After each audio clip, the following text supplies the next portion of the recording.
Tandaan po ninyo lagi, mga kapatid, hindi po ang medalyon ang magbibigay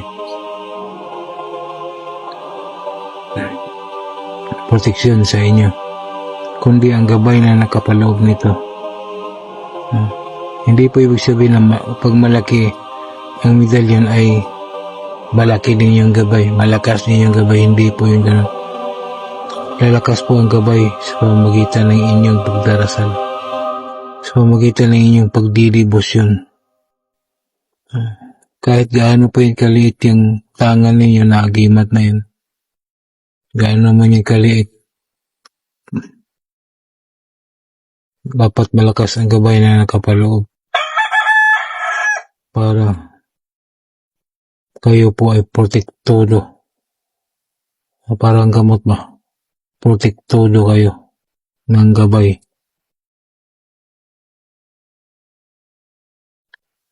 Kung gaano kayo nagdadasal, ganon din ang gaway ninyo. Tandaan niyo po palagi.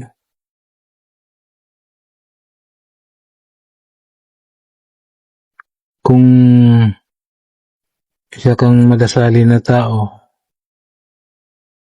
araw-araw kang nagdadasal, araw-araw mong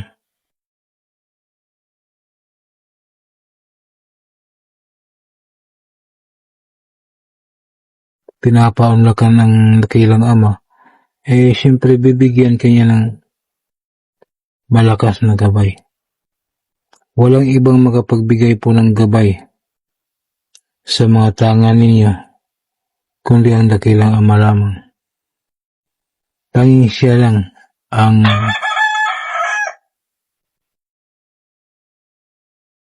may karapatan na kayo ay bigyan ng gabay. Tanging siya lang po ang may karapatan.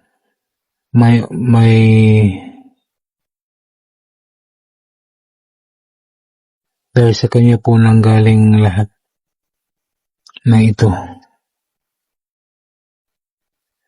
Sa dakilang Ama po galing ang lahat ng kakayahan mo. Kaya siya lamang ang may karapatan kung bibigyan ka ba niya ng gabay o hindi. Tandaan palagi,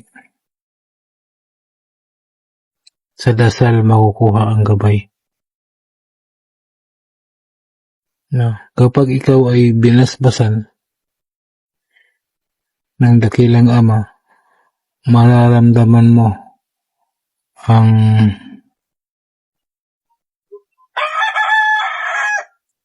kanyang balote. Yung basbas niya, babalot yan sa katawan mo. Magiging makinang ka sa paningin ng iba kapag ikaw ay binasbasan. At yung makinang na yun ay nanggaling sa mga gabay mo. Kaya magdasal lang po palagi upang mabasbasan ng dakilang Ama, mapili ka bilang kanyang alagad. Mapili ka bilang kanyang tagasunod.